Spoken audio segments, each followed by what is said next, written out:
Hello HVAC team, कैसे हैं भाई आप लोग। आई होप आप ठीक होंगे भाई।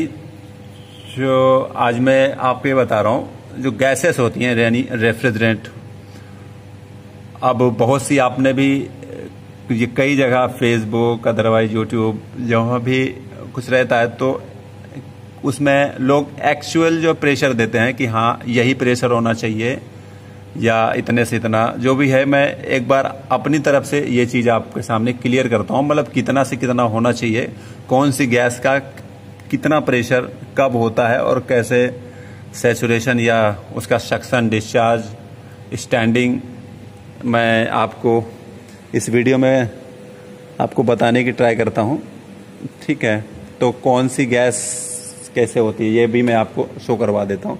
देखिए, पहली चीज़ तो जो अभी चल रही हैं पहली गैसेस जो होती हैं, देखिए पहला हमारा जो ए ग्रेडेड की गैस है यानी ए ग्रेड जो में आती हैं। ए ग्रेड यानी जिसका अभी मान के चलिए R134 ए रहता है, उसके पीछे R134 स्मॉल ए, R410 ए, R410 जिसे कहते हैं, उसके आगे ए लिखा रहता है।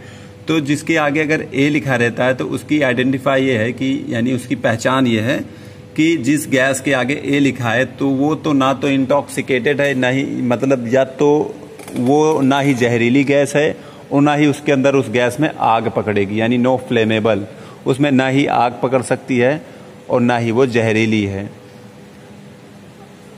तो चलिए मैं आपको उस गैसेस के प्रेशर बता देता हूं जो अभी हम लोग यूज करते हैं मैक्सिमम, जो ओजोन लेयर यानी हमारा रेफ्रिजरेशन सिस्टम जिस पे मैक्सिमम अभी काम कर रहा है, जो आसारे के नियम पे चल रही है भाई, उस लेवल पे हम बताते हैं। देखिए अभी मैंने जो लिखा हुआ है ये आप देख पा रहे हैं भाई,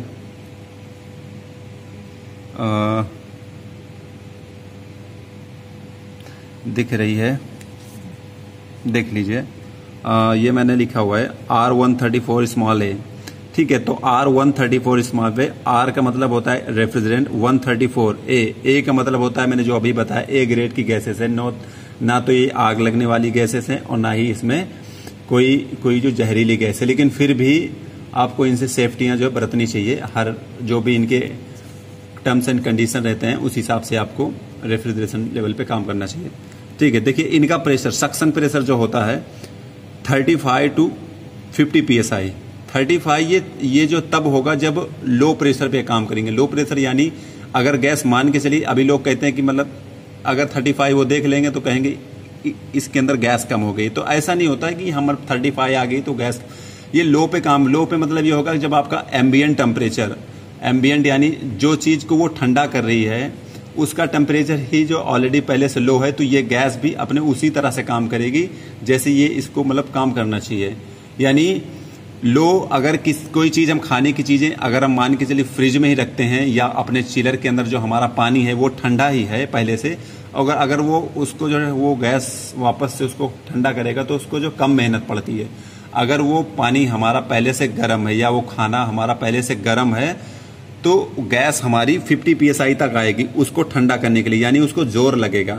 तो यानी सक्शन मतलब होता है, ये रनिंग प्रेशर कहलाता है कि सक्शन प्रेशर जो होता है वो आपका डिपेंड ऑन टेम्परेचर। ये चीज आपको हमेशा बोलनी है। कभी अगर आपका इंटरव्यू हो तो अगर कोई बंदा पूछ रहा है कि सक्शन प्रेशर आपका डिस्चार्ज प्रेशर क्या है, तो आप ऐसे बता सकते हैं सक्शन प्रेशर आपका 35 से 50 PSI है, लेकिन डिपेंड ऑन टेम्परेचर, आपके टेम्परेचर के ऊपर डिपेंड करता है कितना क्या रहना चाहिए।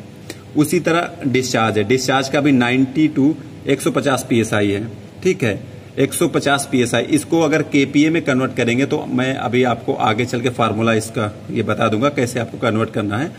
उसके बाद आता है स्टैंडिंग 60 से 70 PSI।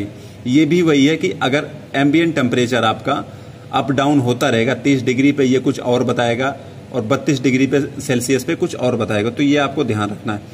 चौथी चीज है आपकी, यहां देख लीजिए ये लिखा हुआ है बॉइलिंग पॉइंट। हर चीज का बॉइलिंग पॉइंट होता है। बॉइलिंग यानी जैसे पानी का ये बॉइलिंग पॉइंट होता है 100 डिग्री सेल्सियस, यानी 100 डिग्री सेल्सियस पे आपका पानी लिक्विड से वेपर बनने लगता है। तो उसी तरह ये गैसेस जो हैं ये माइनस पे काम करती है। अगर इसको -26 भी -26 पे भी ये जो है लिक्विड से वेपर बनने लगती हैं। इसलिए इनको ये इसलिए रखा जाता है, ए ग्रेड को इसीलिए इनको दिया गया है। ये गैस जब हमारी एवापोरेटर यानी कूलिंग कॉइल कहो या चिलर कहो, जब ये आती हैं एवापोरेटर में, तो इनको अगर थोड़ा सा भी हीटिंग मिल गई उसके अंदर तो ये फटाक से जो है वेपर बन जाती है। वेपर इसलिए बन जाती हैं कि कंप्रेसर के ऊपर इनको जोर ना पड़े, क्योंकि कंप्रेसर जो अगर वेट कंप्रेशन करने लगेगा यानी लिक्विड कंप्रेशन करेगा, उस गैस को अगर कंप्रेस करेगा लिक्विड में, तो क्या होगा कि वो गैस, वो कंप्रेसर जो है ना नॉइजी हो जाएगा और जल्दी खराब होने की उसकी एफिशिएंसी लो हो जाएगी और बहुत जल्दी वो जो खराब हो जाएगा। तो इसलिए उन गैसेस को ज्यादा यूज किया जाता है जो गैस माइनस में रहें, उनका जो है ये बॉइलिंग पॉइंट माइनस चलता रहे।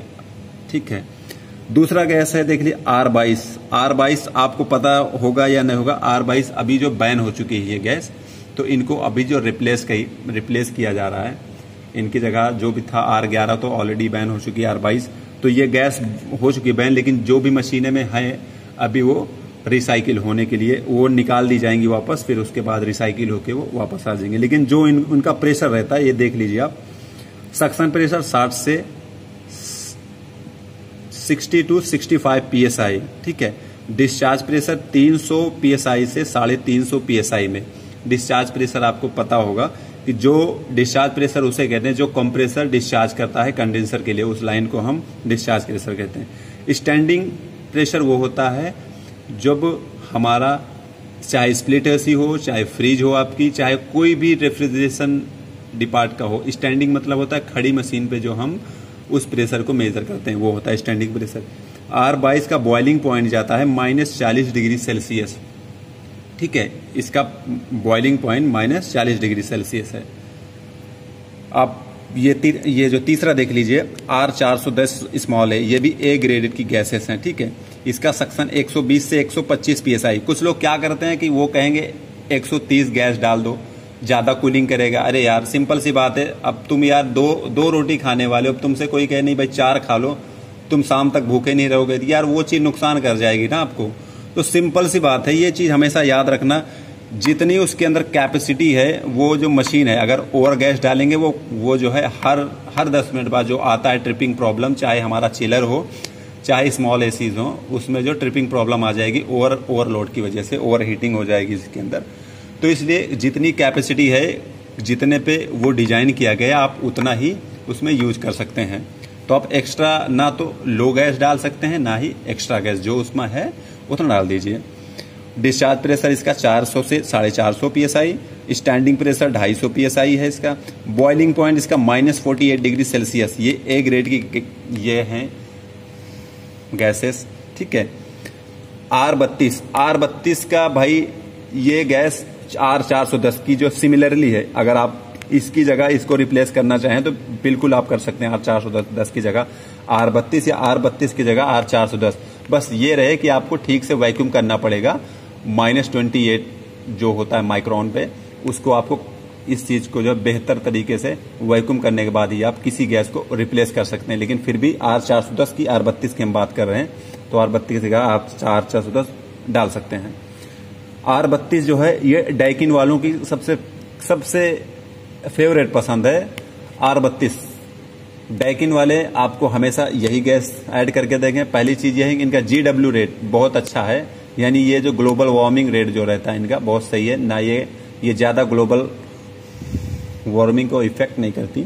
ठीक है, इनका सक्शन प्रेशर देख लीजिए R410 के बिल्कुल मैचिंग में रहता है। बस इनका जो बॉइलिंग पॉइंट -52 डिग्री सेल्सियस हो जाता है। इनका भी सक्शन 125 से 130, डिस्चार्ज 400 से 450, स्टैंडिंग 250 से 260।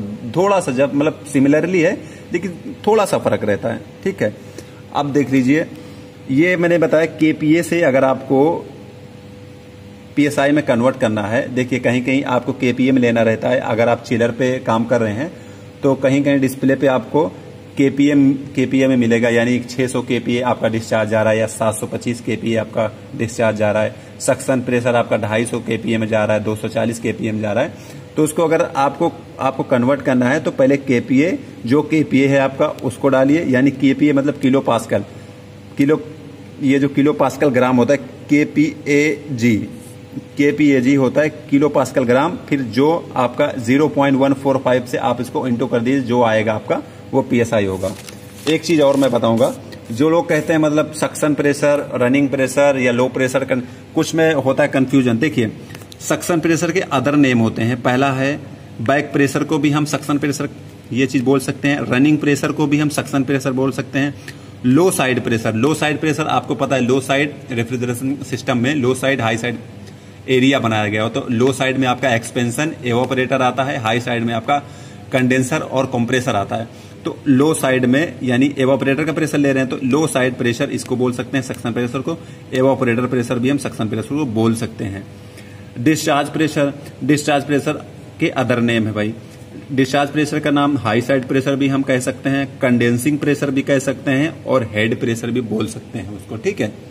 कोई डाउट हो या फिर कुछ भी रहे तो आप कमेंट में इस चीज के बारे में बोल सकते हैं, ठीक है। और हाँ, वो R134 का एक जो केमिकल नेम है, एक भाई ने पूछा, इसका नेम होता है टेट्राफ्लोरोईथेन, टेट्राफ्लोरोईथेन R134। ये गैस अभी यॉर्क वाले और कैरियर चिलर में आपको मैक्सिमम यूज मिलेगी।